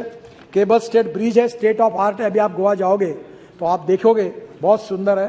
अभी मैंने प्रयागराज में भी बताया कि प्रयागराज में भी एक केबल स्टेट ब्रिज बना रहे हैं। और अभी हमने पहले शुरुआत की, पहले रोड, फिर ब्रिज, फिर मेट्रो। अभी पूना में हम लोग बना रहे हैं, शिरूर से वाघोली, बाद में पूछ लेना, शिरूर से वाघोली, यहां से 1.5 लाख पीसीयूस का ट्रैफिक है। और अब ब्रिज बना रहे हम, नीचे में 8 लेन रोड, ऊपर में 6 लेन ब्रिज, पहले फ्लोर पर, दूसरे फ्लोर पर 6 लेन ब्रिज, और उसके ऊपर में मेट्रो। ये चेन्नई में भी बना रहा हूं मैं, चेन्नई पोर्ट से लेकर पूरे चेन्नई के बाहर तक ऐसे 3 टायर सिस्टम के ब्रिज बना रहे। जुआरी ब्रिज उसमें ही है। एक द्वारका में, द्वारका ओखला सिग्नेचर ब्रिज है, उस पर लाइटिंग है, बहुत सुंदर बना है। ये भी 1000 करोड़ का है, दिसंबर तक इसका काम पूरा हो जाएगा। जहां तक आपने जो बात की है अधीर रंजन जी ने, सर हमें विरासत में 403 प्रोजेक्ट 385 लाख करोड़ के बंद पड़े हुए प्रोजेक्ट मिले जब मैं मंत्री बना, और उसमें से 40,000 करोड़ के प्रोजेक्ट हमने टर्मिनेट कर दिए। और उसमें से ये दिल्ली जयपुर, ये दिल्ली हरिद्वार, ये गाला खाया कितनी खाई मैंने। ये बैठे वो कॉन्ट्रैक्टर कहते कहते 50 मीटिंग हुई, कितने लोग चले गए, मुख्यमंत्री बदल गए। अभी दिल्ली जयपुर का उसमें से थे। पर मैं आपको बताता हूं, मैं आपको दोष नहीं देता, पॉलिसी में कमियां रहती है। लैंड एक्विजिशन किए बिना अवार्ड हो गए, इन्वायरमेंट फॉरेस्ट क्लियरेंस मिले नहीं, रेलवे ओवरब्रिज की परमिशन मिले नहीं, वर्क ऑर्डर दे दिया, प्रोजेक्ट अटक गए, कॉन्ट्रैक्टर बैठ गए, इसके कारण तकलीफें आई। आपको बताता हूं 40,000 करोड़ के प्रोजेक्ट टर्मिनेट किए, और उस समय के 50,000 करोड़ के प्रोजेक्ट पर हमने पूरे करते करते लाकर लगभग समाप्त करते हुए लाए, उससे मार्ग निकाला। और मैं आज इस सदन में विश्वास के साथ यह कह सकता हूं कि मेरे विभाग के इंजीनियर्स ने और हमने सबने बैंकों के साथ, अधिकारियों के साथ बैठकर रात को 12-12 बजे तक यहां बैठते थे, ऐसी पंचायत भर्ती थी, और हमने हिंदुस्तान की बैंकों को 3 लाख करोड़ के एनपीए से बचाया, 3 लाख करोड़ के। अब हमने उस अनुभव से सीख ली कि 90% लैंड एक्वायर्ड किए बिना अवार्ड नहीं होगा, इन्वायरमेंट फॉरेस्ट क्लियरेंस किए बिना ये नहीं होगा, प्रोजेक्ट को अवार्ड नहीं करेंगे। रेलवे ओवरब्रिज के क्लियरेंस लाओ, सब रेडी होगा तो ही अवार्ड करेंगे, नहीं तो नहीं करेंगे। अब कमी दिक्कतें कम है, पर कभी ना कभी आपको इस पार्लियामेंट में कभी सोचना होगा। देखो, इकोलॉजी एंड इन्वायरमेंट के मैं बहुत सेंसिटिवली इसका सपोर्टर हूं, पर जब कानून एग्जैगरेटेड बन जाता है कि जहां एक भी पेड़ नहीं है, जंगल भी नहीं है, तो भी रिकॉर्ड पे लिखा है तो काम मत करो, बंद करो, कैसे देश होगा? हजारों करोड़ का चूना लग रहा है, हम काम डिले हो रहा है। इस देश के संसद को, आप लॉ मेकर हो, इकोलॉजी एंड इन्वायरमेंट को भी protect, ethics, economy, ecology and environment तीनों इंपॉर्टेंट इज है। पर इकोलॉजी एंड इन्वायरमेंट के लिए हमको बिल्कुल जाना आगे। हम पेरिस अकॉर्ड से लेकर फ्यूल से लेकर सब जगह पोल्यूशन को कम करने की कोशिश कर रहे हैं। केवल दिल्ली के पोल्यूशन के लिए 62,000 करोड़ रुपए मेरा डिपार्टमेंट खर्चा कर रहा है सर, 62,000 करोड़। दिल्ली का रिंग रोड बनाया, दिल्ली के सब रोड बनना शुरू हुआ है ताकि दिल्ली का प्रदूषण कम हो। एक धौला कुआं का था, मैं रोज नागपुर से आता था प्लेन से, रोज 1 घंटा को धौला कुआं पे बैठ के गाड़ी में देखता था, रोज बोलता था क्या हुआ, ये कैसे करें। मेरा क्या बोले एनएच नहीं है, मैंने बोला नहीं है ना एनएच, आओ इधर, इसको 5 किलोमीटर एनएच जाहिर कर दो ताज पैलेस तक और बनाओ काम तो हो गया काम। आज धौला कुआं पर आप अटकते नहीं है। और आज इसलिए मैं आपको यही कहना चाहूंगा कि कभी तो भी 1980 का फॉरेस्ट इन्वायरमेंट एक्ट उस समय बना था, एक साइड पेंडुलम इधर चला गया था। अब थोड़ा सा इस संसद को मैं अनुरोध करूंगा, हमें विकास भी चाहिए, रोजगार भी चाहिए, एक्सपोर्ट भी चाहिए, पर्यावरण भी चाहिए। हमें ऐसा एक्सेंट्रिक सोच के नहीं होगा। कभी ना कभी आदरणीय अधीर रंजन जी, आप सब पार्टी के लोग मिलकर एक बार इसमें पॉलिटिक्स न लाते हुए देश के इंटरेस्ट में, हमारे देश के इंफ्रास्ट्रक्चर को, हम एक डेवलप कंट्री है, इसके लिए किस प्रकार के कानून और नियमों के जाना चाहिए, इसका जरूर सोचिए। नहीं तो एक एक काम के पीछे हर साल 20-20 हजार, 30-30 हजार करोड़ स्टे मिल जाते हैं। आपको मैं बताता हूं, मुझे बताते हुए दुख होता है, कोई ये कहने के लिए ना आता मेरा रोड करो, काम शुरू करो। जो लोग आते हैं वो इसलिए आते हैं कि काम रोको, काम स्टे करो। और इसलिए मैं आपसे अनुरोध करूंगा कि इसको और अच्छी तरह के कुछ सुधार किया है, उस परिस्थिति में आगे भी आप लोग जरूर विचार करिए, क्योंकि इस देश का सार्वभौम ये संसद है। आप लॉ मेकर है, लेजिस्लेटिव विंग है, लोकतंत्र जो 4 पैरों पर खड़ा है, वो चाहे जुडिशरी हो, एग्जीक्यूटिव विंग हो, उसके साथ हमारी संसद लेजिस्लेटिव विंग हो और मीडिया हो। तो आप लोगों का अधिकार है, हमारा अधिकार है, देश के हित में पर्यावरण की भी रक्षा करेंगे और देश का विकास करेंगे। ऐसा कोई बात आप जरूर करिए। मैं मेरे अनुभव के साथ कहता हूं, हर साल 20 से 25 हजार करोड़ का चुना केवल डिले के कारण होता है, और आपके समय भी जो प्रोजेक्ट बंद पड़े उसका कारण यही कारण में घूम रहा था। और इसलिए मैं निश्चित रूप से आपको कहूंगा कि इस बात के बारे में विचार करिए। मुझे सम्मान्य सदस्य ने एक बात कही है कि हमने बौद्ध सर्किट बनाया, वैसे हमने दिल्ली अमृतसर कटरा रोड पर जब हमारे आप लोग आए थे, हमारे सिंधु साहब चेयरमैन थे, वो पंजाब के हैं, मुझे कहा कि अमृतसर के बाहर से रोड जाएगा तो ये जो 4 महत्वपूर्ण गुरुद्वारा अमृतसर के अंदर है वो कैसे होंगे। मैंने बोला अंदर से रोड जाएंगे। हमने खर्चा किया, डबल बनाए, अब चारों को जोड़ दिया। और आपको ताज्जुब होगा कि पाकिस्तान में करतारपुर जो हमारा सबसे तीर्थ स्थल है, जहां इतिहास जुड़ा हुआ है, उसको हमारे लोगों ने 4.5 महीनों में वो तीरथपुर का कॉरिडोर बनाकर पूरा किया। हमारे सब सिख बंधु पाकिस्तान में जा रहे हैं। रिलीजियस टूरिज्म को बढ़ाने की हमने हर समय कोशिश की, एडवेंचर स्पोर्ट्स को, ओली, ये हमारा कारगिल के नीचे हमारा ये झोजिला, सर क्या जगह है। मैं तो अध्यक्ष महाराज आपको कहूंगा कि पार्लियामेंट का एक डेलीगेशन आप जोजिला टनल देखने के लिए आप आइए, मैं व्यवस्था करता हूं और आप जरूर देखने के लिए आइए। ये देश का, फारूक साहब तो जानते हैं वही के है, अध्यक्ष हमारा स्विट्जरलैंड से कई गुना अच्छा हमारा कश्मीर है। और वहां अगर टूरिज्म बढ़ेगा तो कश्मीर में कोई गरीबी नहीं रहेगी, कोई भूखमरी नहीं रहेगी, सब रोजगार मिल जाएगा। और आज वहां हम एडवेंचर स्पोर्ट, हमारे आइस के ऊपर के स्पोर्ट, मैंने गवर्नर से बात की है और इसीलिए हमने उसको विकसित किया है टूरिज्म को। एक बात रही है जो हमारे यहाँ विशेष रूप से जैन सर्किट की भी बात निशिकांत जी ने रखी। मैंने आज बैठकर बहुत काम किया है, पर अभी भी मुझे लगता है कि जैन समाज और आप सब लोगों के सुझाव लेकर मैं इस सदन को आश्वस्त करता हूं कि जैन सर्किट, इसको भी हम बनाकर उसको भी जोड़ने का काम करेंगे, ये विश्वास यहाँ देता हूं। एक और अच्छी बात हुई है जिसका आप लोग फायदा लीजिए। अभी प्रधानमंत्री जी ने मेरे विभाग के पास रोप वे, केबल कार, फेनाकुलर रेलवे दिए हैं। अभी ये जो रोड ट्रेन है ना, रोड ट्रेन है, 2 बसेस इलेक्ट्रिक केबल पे चलती है, तो उसमें एकदम टिकट सस्ता हो जाएगा।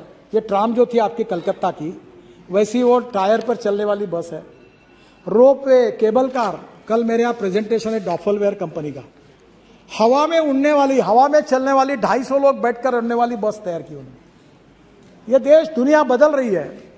अब रोप के में देखो, मेरे 47 प्रोजेक्ट मंजूर किए हैं 20,000 करोड़ के, जिसमें Kedarnath, Hemkund Sahib gurudwara, Neelkanth Mahadev temple Rishikesh, Hanumangarhi temple Nainital, Trimbakeshwar temple Harihar port Nashik, बाद में 18 रोपवे है जो हिमाचल प्रदेश में, उत्तराखंड में है, जो 6,000 करोड़ के 11 प्रोजेक्ट्स है। जम्मू एंड कश्मीर, उत्तराखंड, हिमाचल प्रदेश, मणिपुर, सिक्किम, सब जगह में बना रहे। मैं आपसे अनुरोध करता हूं कि आपके शहर में भी अब पहले मेट्रो बनाते, मेट्रो की सब आग्रह करते, मेट्रो की कॉस्ट पर किलोमीटर 350 करोड़ है, और मैं आपको 2 करोड़ पर किलोमीटर के मेट्रो बनाने का मार्ग बताऊंगा। ये हो सकता है, और इसलिए ब्रॉडगेज पर हमने मेट्रो बनाई अभी नागपुर में, मेरे कॉन्स्टिट्यूशन में, और रेलवे मंत्री जी ने उसको बहुत समर्थन दिया है। और अब light rail transport, ropeway, cable car, funicular railway, अब पब्लिक ट्रांसपोर्ट ऑन इलेक्ट्रिसिटी हमारी जरूरत है। ये पेट्रोल डीजल की बसेस बंद करिए। मैं कश्मीर आया था, मैंने एलजी साहब को कहा कि तुम्हारी बसेस देख रहा था, हॉर्न छोड़कर सब बजता है, बिहार में ऐसी बसेस है, हॉर्न बजाने की जरूरत ही नहीं। उत्तर प्रदेश, बिहार में ऐसे योगी जी परसों मुझे मिलने के लिए आए, मैंने कहा इलेक्ट्रिक बसेस लो। अब मुंबई में 900 इलेक्ट्रिक बस आ रही, पूना में 500 बसेस आ रही, नागपुर में 200 बसेस आ रही, इलेक्ट्रिक बस है। आपको मैं बताता हूं, अब जमाना बदल गया और इसलिए आने वाले समय में रोप वे, केबल कार, इसके लिए आप लोग प्रपोजल लेके आइए। मैं 100% भारत सरकार के पैसे से आपको ये सब बनाने के लिए मदद करूंगा, ये विश्वास देना चाहता हूं। सर, हम लोग लॉजिस्टिक पार्क बना रहे हैं। लॉजिस्टिक पार्क में करीब 35 मल्टी मॉडल लॉजिस्टिक पार्क है और मुझे लगता है अध्यक्ष महाराज, मुझे 5-1 मिनट में खत्म, बहुत सी बातें पर मैं संक्षिप्त में खत्म कर दूंगा। तो मैं आपको ये कहूंगा कि हम लोग करीब 35 मल्टी मॉडल लॉजिस्टिक पार्क बना रहे हैं। ये जोगी, कौन सा जोगी गोफा, आसाम का, काफ़ी काम हो गया है।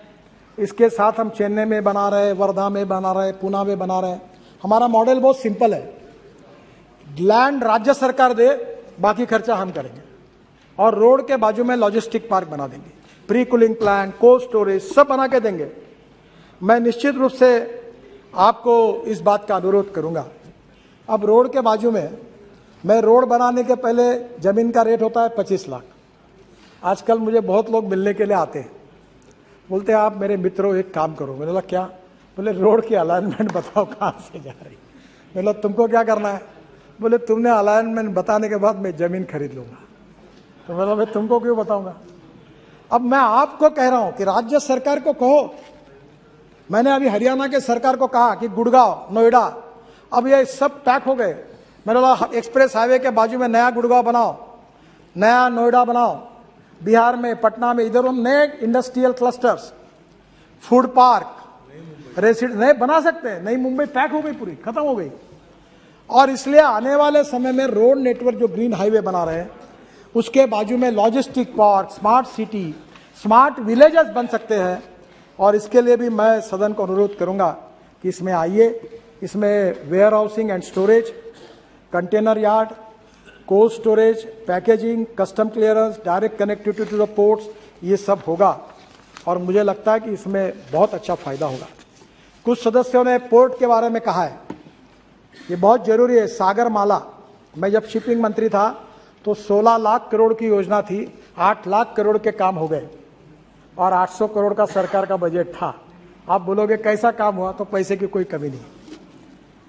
मैं अक्सर एक बात कहता हूं, if there is a will there is a way, if there is no will there is only survey, discussion, seminar, committee, sub committee and research group. The strong political will of our government and Prime Minister Narendra Modi ji, we are very much committed for the progress and development of this country. At any cost, we need to work hard to make Indian economy up to the world economy standard, to make India as a super economy, number 1 economy of the world. That is the dream in our mind. और यही हमारा उद्देश्य है और इसलिए ये पूरे port के रोड भी सब कनेक्ट हो रहे हैं। कल मैं JNPT के 3000 करोड़ के पोर्ट के उद्घाटन के लिए परसों जा रहा हूं। तो मुझे लगता है ग्रीन हाईवे बन रहे, पोर्ट बन रहे। मुझे समय की कमी है तो मैं ज़्यादा नहीं बताऊंगा, पर आप मेरे पास आइए। हम वेस्ट साइड एमिनिटीज बना रहे 650, जहां हेलीकॉप्टर उतरेगा, ड्रोन उतरेगा। और महिला सदस्यों के लिए मैं सबसे अच्छी बात कहूंगा कि पूरे वर्ल्ड में हाईवे पर जाओ, महिलाओं को टॉयलेट है, महिलाओं के लिए वॉशरूम्स है।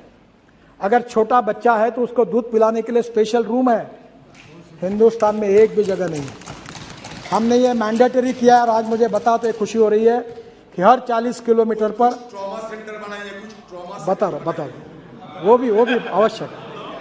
हम 650 रोड साइड एमिनिटीज बना रहे हैं और हर जगह पर महिलाओं के लिए स्पेशल टॉयलेट होंगे। और जो महिला अपने बच्चों को दूध पिलाना चाहती होगी वो रूम में अंदर जाकर AC में बैठकर वहां दूध पिला सकेगी। इसकी अरेंजमेंट भी की है और 1 साल में अंदर ये पूरे होंगे। इसमें फ्यूएल स्टेशन होगा, EV चार्जिंग स्टेशन होगा, रेस्ट रूम होंगे, बेबी केयर सेंटर्स होंगे, डॉर्मेट्री, ट्रक ड्राइवर्स होंगे, कन्वेंशन सेंटर, ट्रॉमा सेंटर भी होंगे। और इतना ही नहीं, तो ऑर्गन डोनेशन के लिए हेलीकॉप्टर एम्बुलेंस आएगी, एक्सीडेंट में जो जख्मी हुए उनको लेके जाएगी और 6 घंटे के अंदर उनका अगर वो बेचारे अगर जिंदा नहीं रह सके तो उनके आंखें, उनका हार्ट, उनका लीवर सब ऐसे लोगों को दिए जाएंगे, उनको नया जीवन मिलेगा। इसकी भी व्यवस्था की है, ये भी करेंगे। ऑलरेडी कुछ जगह चालू भी हुआ है। ड्रोन भी आएंगे आने वाले समय में। दिल्ली से आपका सामान ड्रोन में आएगा और उड़ते उड़ते जाएगा और आपके पास पहुंच जाएगा। बहुत सपना दिखा रहे हैं, देख भी रहे हैं।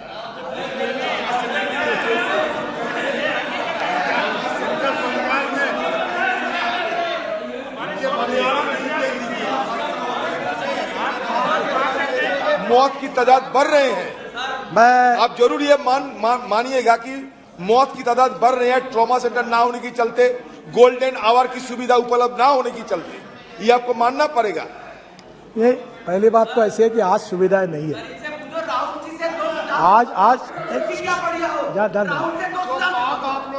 आज पहली बात ऐसी है कि आपका सुझाव बिल्कुल बराबर है। आज पर्याप्त सुविधाएं नहीं है, इसमें कोई गलत नहीं है। पर मैं आपको एक बात विश्वास के साथ बताता हूँ, ये महाराष्ट्र के जितने एमपीज बैठे हैं ना, मैं पिछले 40 साल से राजनीति में हूँ और मैं ब्लंट भी हूँ। मैं जहाँ से चुनाव लड़ता हूँ हजारों लोगों के सामने भी बोलने की ताकत रखता हूँ कि एक मैं करूँगा नहीं, मेरा होगा नहीं, तुम आओ मत फिर से। मैं आपको बताता हूँ कि जितना आज तक मैंने अपने लाइफ में कहा है, मैं नम्रतापूर्वक बताता हूँ कि मुझे कोई भी व्यक्ति वो सवाल नहीं पूछ सकता कि आपने ये बोला और ये नहीं हुआ। अगर एक आधा काम नहीं होगा, अब उसमें कोई अड़चन आएगी, सुप्रीम कोर्ट ने स्टे दे दिया, इन्वायरमेंट ने काम बंद कर दिया, तो मैं कुछ कर नहीं सकता। पर मैं जो होने लायक है वो ही बताऊंगा। और आप कभी आपको मन में संशय आएगा तो मैं इसलिए बताया कि इस अधिवेशन में अगले सप्ताह से रोज क्वेश्चन आवर खत्म होने के बाद मेरे पास आइए। मेरे अधिकारी इधर बैठेंगे, इधर आप बैठो। आइदर यू कन्विंस मी और कन्विंस बाय मी। आपका जो भी सुझाव होगा उसके ऊपर अमल किया जाएगा, क्योंकि आप इस देश के मालिक हैं। ये देश आपके अधिकार से चलेगा, आपके दृष्टिकोण से चलेगा, आपके विचारों से चलेगा, क्योंकि आप लोग जो है वो इस देश के निर्माता है। मैं हमारे अधिकारियों को कहता हूं, जब मेंबर ऑफ पार्लियामेंट आ रहा उसका मैं कहना सीरियसली लो, तुम अपनी बात पर मत जाओ। और वो जो बोल रहा है वो काम हर संभव होना चाहिए और वो पूरी तरह करने की कोशिश मैं करूंगा, ये विश्वास मैं आपको देता हूं। ये हवाई जहाज की बात हुई कि रोड पर हवाई जहाज उतरना। अब मेरा एक कंसेप्ट है, शिंदे जी आपसे अनुरोध करता हूं कि मैं 28 नेशनल हाईवे पर इमरजेंसी लैंडिंग रोड कम रनवे बना रहा हूं। 28 इसमें नाम भी पढ़ देता हूं, क्योंकि फिर आप बोलोगे कि आप बातें कर रहे हो, सपने दिखा रहे हो, तो नाम पढ़ देता हूं। गगरिया बक्सर राजस्थान, नेल्लोर ओंगोल आंध्र प्रदेश, ओंगोल चिलकलपुरित Andhra Pradesh, Banihal Srinagar Jammu Kashmir, Kharagpur Balasore west Bengal Orissa. Remaining 23 are awaiting clearance from Indian air force, वो भी प्रपोजल गया है। और सर बिहार में भी है, मैं बाद में आपको लिख दूंगा। नॉर्थ ईस्ट में भी है, मैं आप उसका एयरफोर्स का क्लियरेंस के लिए रुका हुआ है, वो प्रपोजल गया है। मैं आपको इतना ही बात कहूँगा कि मेरे ये जो एयर स्ट्रिप बनी है वहाँ 300 मील एयरपोर्ट नहीं है। राजस्थान में हम गए थे बाड़मेर में, तो मेरा आपसे अनुरोध है कि एक छोटा सा एक 2 विमानों के लिए एक छोटा एयरपोर्ट बनाओ आप। जब विमान उतरेगा तो रेलवे फाटक जैसा बंद होता है वैसा रोड ट्रैफिक बंद हो जाएगा, विमान उतर के एयरपोर्ट चला जाएगा। एयर स्ट्रिप मैंने फुकट में बना दिया आपको एक 3-4 करोड़ का एयरपोर्ट बना लो, लगे तो लाइट भी लगा दो उसमें, नाइट लैंडिंग में हो जाएगा, मैं अनुमति दे दूंगा। और मेरा कैपिटल जो है कुछ नहीं, 0 है, मैंने आपके लिए बना के दिया, रोड कम है वो। और जब वो प्लेन उड़ने के लिए आएगा तो फिर रोड ट्रैफिक बंद करो, आएगा उड़ जाएगा, फिर रोड चालू हो जाएगा। अब दिन में 2-3 जाते हैं। अभी ये बाड़मेर गया था, बाड़मेर जहाँ से पाकिस्तान दिखता था, वहाँ 300 किलोमीटर एयरपोर्ट नहीं है। आप उड़ान स्कीम में छोटे छोटे प्लेन लगा दो, चालू कर दो, तो इन लोगों का फायदा हो सकता है। और हमारी जगह आपको free of charge without any royalty आपको देने के लिए हम तैयार हैं। अगर ये होगा तो आप जरूर करिए, ये सब जगह हो रहा है। सर हमने काफ़ी नई टेक्नोलॉजी लाई है और टेक्नोलॉजी का उपयोग करेंगे, मैं उस पर जाता नहीं। इलेक्ट्रॉनिक टोल का 97% कलेक्शन हो गया है। अब मैं जीपीएस सिस्टम लाना चाहता हूँ, टोल ही नहीं रहेंगे। अब टोल नहीं रहेंगे तो कुछ अखबार वाले लिख देते कि टोल खत्म होगा। टोल नहीं खत्म होगा, if you want good services you have to pay for it. मुझे लोग पूछते टोल कब माफ करोगे, मैंने बोला तुम यहाँ 5 स्टार होटल में कार्यक्रम करते हो तो क्या फुकट में मिला क्या आपको? अगर फुकट में करना था तो रामलीला मैदान पे बैठना था, जब यहाँ बुलाते हो तो पैसा देना पड़ेगा। तो अभी जीपीएस सिस्टम है और आपके गाड़ी में जीपीएस लगा देंगे, अब मैंडेटरी कर दिया, और वहां से रिकॉर्ड होगा आपने कहां से एंट्री की, कहां से निकले, और आपके बैंक अकाउंट से पैसा जाए, कोई आपको अड़ाएगा नहीं, कुछ नहीं। तो उसको भी लाने की कोशिश कर रहे हैं।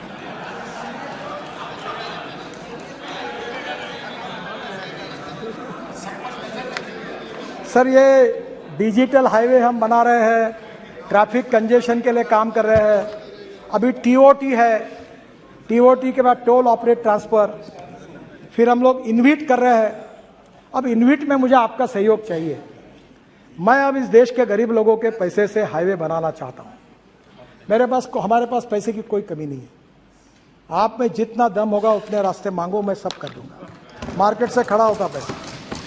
अभी बैंक के चेयरमैन मेरे पास झगड़ा करते, बोलता मेरा पैसा लो, बोलता मेरा पैसा लो। कोई पैसे की कमी नहीं। पर अब मुझे रोड बनाना है, तो मुझे एक दिन सपने में ऐसा लगा कि सब अमेरिकन पेंशन फंड, यूके, सब बाहर के लोग रोड में इन्वेस्ट कर देंगे, तो हिंदुस्तान के इतिहास में मेरा नाम लिखा जाएगा कि हिंदुस्तान के रोड एसेट सब मालक फॉरेनर बन गए। मैं बोला ये नहीं करना। और इसलिए आज जो मॉडल है इन्विट, इसमें प्रोजेक्ट होगा 1000 करोड़ का। तो हम लोग जाएंगे जैसे स्टॉक एक्सचेंज में, और यहाँ के चपरासी, कांस्टेबल, कर्मचारी, सरकारी अधिकारी, गरीब लोग, किसान, मैं उनको कहूंगा एनएचआई के बॉन्ड में पैसे डालो, मिनिमम 7% रिटर्न मैं आपको दूंगा, 7%। अब बैंक में आपको कहाँ मिलता है फिक्स डिपॉजिट पे ब्याज? हर महीने में आपके अकाउंट में मिल जाएगा। AAA रेटिंग है, वर्ल्ड का है। और इसलिए अब इस देश के गरीब लोगों का पैसा रोड में लेना चाहिए, ये हमारा प्रयास है। सेबी का अप्रूवल नहीं मिला है। अगर सेबी अप्रूवल दे देगी तो हिंदुस्तान के गरीब लोगों के पैसे से रोड बनेंगे और 7% रिटर्न उनको मिलेगा, ताकि वो भी पेंशनर्स, सीनियर सिटीजन, आप भी जब यहाँ से रिटायर्ड हो जाएंगे तो सभी MP नहीं बनते। साक्षी महाराज, अब आपका डिपॉजिट रख देना NHI में, 7% इंटरेस्ट में आपको पैसा मिलेगा। सर ये मैं आपको एक ही बात कहना चाहूँगा कि काफ़ी अच्छे सुझाव सम्मान्य सदस्य ने दिए हैं।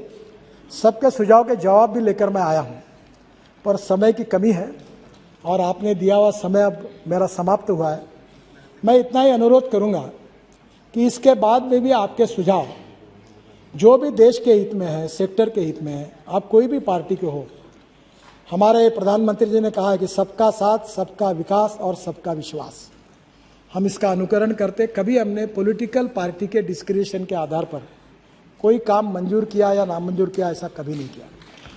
जो भी आते होने वाला काम है सबका करते हैं, और आपका विश्वास और प्रेम यही हमारी ताकत है। मुझे बहुत खुशी हुई, मैं अभी अधिकारियों को बता रहा था कि 75 लोग बोले, और ये किसके नसीब में है अध्यक्ष महाराज?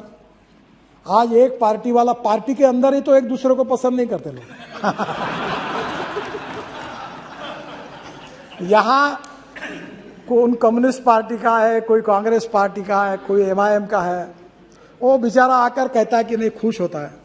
तो मैंने कहा ये सब आपके बदौलत हुआ है। ये हमारे अधिकारियों ने, मैंने उनको कहा कि देखो ये श्रेय मेरा नहीं है।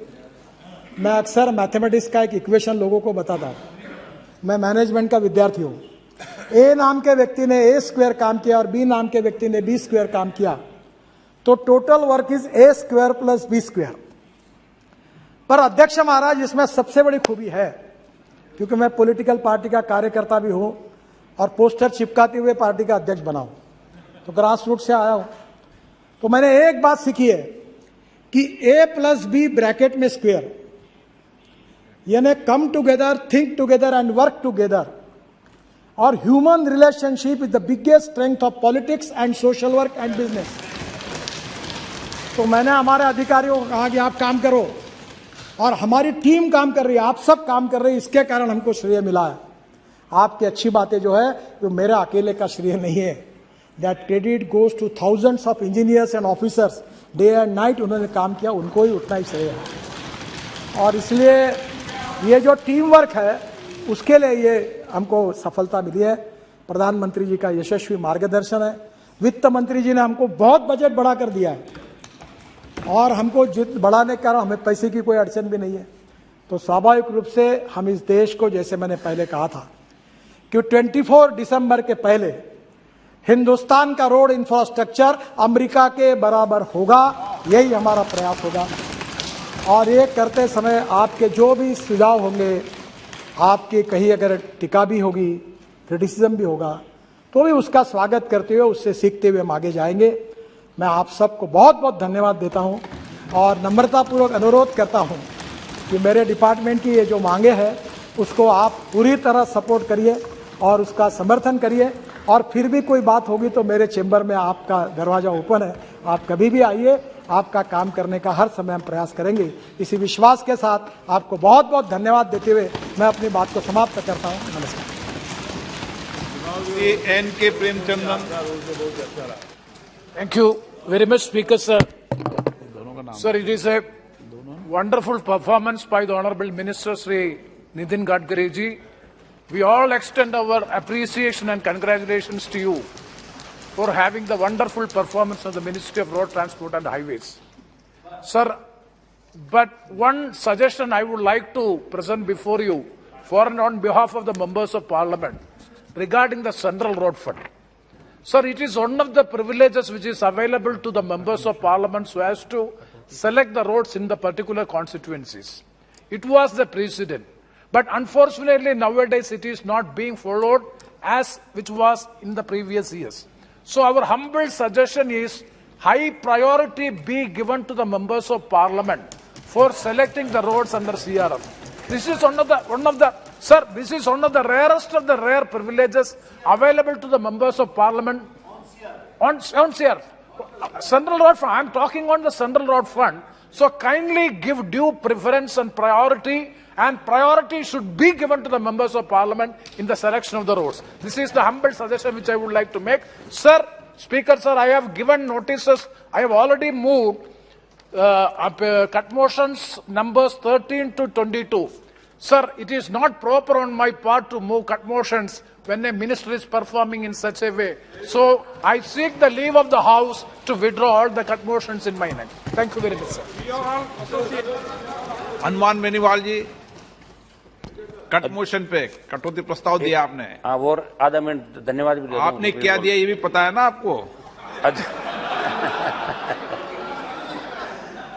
अध्यक्ष महोदय, मंत्री जी ने जवाब दिया। वास्तव में सबकी बात भी रखी और जो CRIF की हम CRIF भी कह रहा हूँ यार, CRIF एक मिनट, अरे नहीं है CRF, ऐसे कैसे IF है। पहले आप दुरुस्त हो जाओ एक बार, CRIF ही है। आपको जानकारी नहीं, खड़े हो रहे हो ना पीछे से, ऐसे खड़े मत हुआ करो बिना उसके, यूं उछल रहे हो बिना बात। पढ़ के आते हैं भैया पूरी तैयारी के साथ, ठीक है ना। मंत्री जी को मैं धन्यवाद दूंगा और इस बात का भी धन्यवाद कि आपने हमारे कहने से घोषणाएं भी करी। मंत्री जी, एक तो आपको याद दिलाना चाहूंगा कि आपने कोरोना काल के अंदर जो VC के माध्यम से लोकार्पण किए थे, तो वो 2 साल से अभी भी अटकी हुई है। कहाँ अटकी हुई वो आप जानो। आप कहते हो मेरा एक काम भी बाकी हो, तो 2 तो मैं गिना दूं मेरे नागौर के जो बाकी थे। दूसरा हमारा निवेदन ये था कि राजस्थान में भी नेशनल हाईवे पर निर्माण से ज्यादा लागत टोल के माध्यम से वसूली जा चुकी है, तो ऐसे मामले में तो फिर टोल खत्म होना चाहिए ना वहां पे।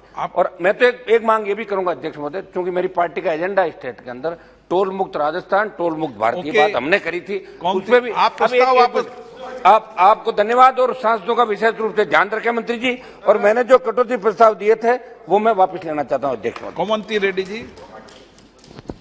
Thank you speaker sir. मैं आपके द्वारा ऑनरेबल मिनिस्टर साहब को बहुत बहुत शुक्रिया अदा करता हूं। कभी भी जाओ मिनिस्टर साहब पूछे तो अपॉइंटमेंट आधा घंटे में मिल जाएंगे, काम बन जाएंगे। On behalf of the house क्या बोलते बड़े आदमी है उसका, ऐसा सब मंत्रियों को रिक्वेस्ट है, पार्टी को नहीं देखना। कोई मेंबर ऑफ पार्लियामेंट आए तो ऐसी रिसीव करके काम करे तो बहुत अच्छा रहता बोल के मैं सबको मिनिस्टर्स को रिक्वेस्ट करते हुए, मेरा एक बहुत समस्या रोड्स भी क्लियर करें साहब। कल बात करना था, मैं आउट ऑफ स्टेशन थे, कल नहीं बात करें। मेरा बहुत काम हुआ था, मेरा पार्लियामेंट और तेलंगाना के एरिया में बहुत फंड दिया। एक ही रिक्वेस्ट है साहब, बड़ा रिस्क का फैक्टर है साहब। एक्सीडेंट्स में कल 2 दिन पहले ऑल इंडिया क्राइम रिकॉर्ड वो इशू करे साहब। एक्सीडेंट में हाईएस्ट डेथ्स है फ्रॉम तेलंगाना स्टेट, वो भी हैदराबाद से विजयवाड़ा को जीएमआर टोल रोड पे ज्यादा एक्सीडेंट मर रहा बोल के क्राइम रिकॉर्ड में दिया। वो जीएमआर वाला 2022 अप्रैल में एक्चुअली 4 लेन है 6 लेन करने का था, मगर उन्होंने क्या बोल रहे, वो आर्बिट्रेशन जाके नहीं करते। ओके ओके नहीं साहब, एक मिनट साहब, डेथ का इश्यू है साहब। अच्छा साहब, मिनिस्टर साहब अच्छा मिनिस्टर है, बहुत रेस्पॉन्सिबल मिनिस्टर है। मैं एक ही रिक्वेस्ट है, क्या करते हैं मिनिस्टर साहब को? एक मिनट एक साथ दे देना। सर, मेरी उनसे बात हुई है, मैंने उनको बुलाया था, मीटिंग हो गई है और मैंने उनको जो कहना है वो भी कॉन्ट्रैक्टर को कहा है। मामला हाईकोर्ट सुप्रीम कोर्ट तक गया, कोई अड़चने आ रही है, पर उनको कहा अगले इस समय मुझे इस सप्ताह टाइम नहीं, ठीक है, अगले सोमवार मंगलवार निर्णय करके सॉल्व करना। Sir Dinna ji please. Okay no, Thank you for giving me the opportunity. I must thank the Honorable Minister for Transport for laying such a good bridges and everything in Goa. So we appreciate, and especially when you come for the inauguration, don't forget to call me for the cup of coffee on the top of the bridge. Very good. One thing I want to request, the stretch from Benauli to Sarauli on NDA 66, people are requesting for steels, because either side there are fields. And what will happen if you put pipes? During rainy season, our rain is so much. As the water passes, all the agriculture on the other side will be totally washed out. Okay. Farooq, so please, I would like to bring to your notice, bring it on the steels, so that people after construction they don't block the roads here. Please, Honorable Minister. Sir, first of all, thank you for giving me this privilege of request. I'm very grateful to you, sir. Your ministry has done an excellent job in my state. And there's no doubt that our roads are getting better. But I have 2 requests only, sir. One is, which I have already made to you, that the tunnel you are making to connect the Dujila tunnel, kindly have 2 tubes. Otherwise, what we have seen in the Nasri tunnel, we have seen this thing that there have been accidents because there's only 1 tunnel. So one is that. Second request I have, sir, that in all the projects that you're holding there, we have labor there, poor people who want to work. I have requested you before also, sir. Please give employment to those poor people in those jobs so that they can also benefit while the tunnel and the projects are being done. Thank you, sir. माननीय सदस्यगण, सड़क और परिवहन राजमार्ग मंत्रालय पर चर्चा 4 घंटे की चर्चा रखी गई थी। इस पर 11 घंटे से ज्यादा चर्चा हुई है और 76 माननीय सदस्य बोले हैं और 40 माननीय सदस्यों ने अपने चर्चा को, अपने भाषण को सदन की टेबल पर ले किया है। 116 माननीय सदस्यों ने इस चर्चा पे भाग लिया है, जो मैं सोचता हूं कि अनुदानों की मांगों पर सबसे ज्यादा सदस्यों का बोलने का मौका इस सदन में मिला है और सबसे ज्यादा देर तक चर्चा इस मौके पर मिला है। प्रश्न है कि कटौती प्रस्ताव को वापस लेने की अनुमति प्रदान की जाए। जो सदस्य इसके पक्ष में हाँ कहें, जो सदस्य विरोध में ना कहें। मेरे विचार में निर्णय हाँ वालों के पक्ष में अनुमति प्रदान की जाती है। दोनों माननीय सदस्य अपने कटौती प्रस्ताव वापस ले सकते हैं। ओके सर, माननीय अध्यक्ष महोदय, मैं थोड़ा सा सदस्यों से प्रार्थना करूंगा। सीआरएफ का जो एक्ट है पार्लियामेंट ने पास किया है, उसमें लिखा हुआ है कि राज्य सरकार जो रिकमेंड करेंगे वही प्रस्ताव को हमको मंजूर करना होता है, इसलिए राज्य सरकार का रिकमेंडेशन लगता है। कभी कभी ये होता है कि राज्य सरकार में वहाँ के एमएलए और मंत्रियों का दबाव इतना होता है और अमाउंट कम होती है, तो सांसदों की बात वहाँ ठीक प्रकार से उनको न्याय नहीं मिलता।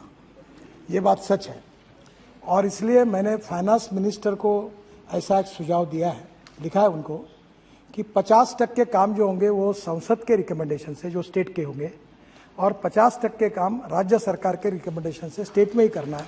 ऐसा अगर किया तो सांसदों को न्याय मिलेगा। पर सीआरईएफ के बारे में जो गाइडलाइंस है वो फाइनेंस मिनिस्ट्री की है और आप लोगों ने जो बिल पास किया है उसमें यह टेक्निकल अड़चन है। तो एक बार आप इसका विशेष चर्चा उपस्थित करके वित्त मंत्री जी से मैंने ऑलरेडी रिकमेंड किया है और ये आपकी बात सच है कि जैसे अभी केरल में कोई प्रस्ताव तो अनेक बार लोग आते हैं, तो जब एक पार्टी का सरकार रहता तो उनके एमपीज को वो नहीं भेजते, फिर इनके होगा तो वो नहीं भेजते। तो मैंने ये बात को निश्चित रूप से ये जुनाइन लेजिटिमेट है पर मेरे हाथ में नहीं है।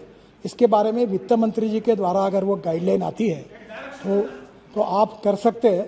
मुझे लगता है आप एक बार वित्त मंत्री से रखिए। मेरे तरफ से मैंने आपकी बात को रिकमेंड कर दिया, निश्चित रूप से मैं इसको मदद करूंगा। और ये जो 1600 करोड़ का कार्यक्रम बना रहा हूँ सेतु भारतम में, उसमें आपके फ्लाईओवर्स आरओबी और आरओबी जो भी होंगे आप मुझे लिस्ट दीजिए, मैं राज्य सरकार को बोलूंगा ये मान्य करो। तो अनेक बार मैं ऐसा करता हूँ कि सांसदों के काम नहीं आएंगे तो मैं आपको मान्य नहीं करूंगा और मैं उसमें से डाल देता हूँ। हाँ यस, हाँ जी, जहाँ रेलवे फाटक बंद होगा वो सब करेंगे, दोनों भी जैसे परिस्थिति की आवश्यकता होगी वैसा करेंगे। अब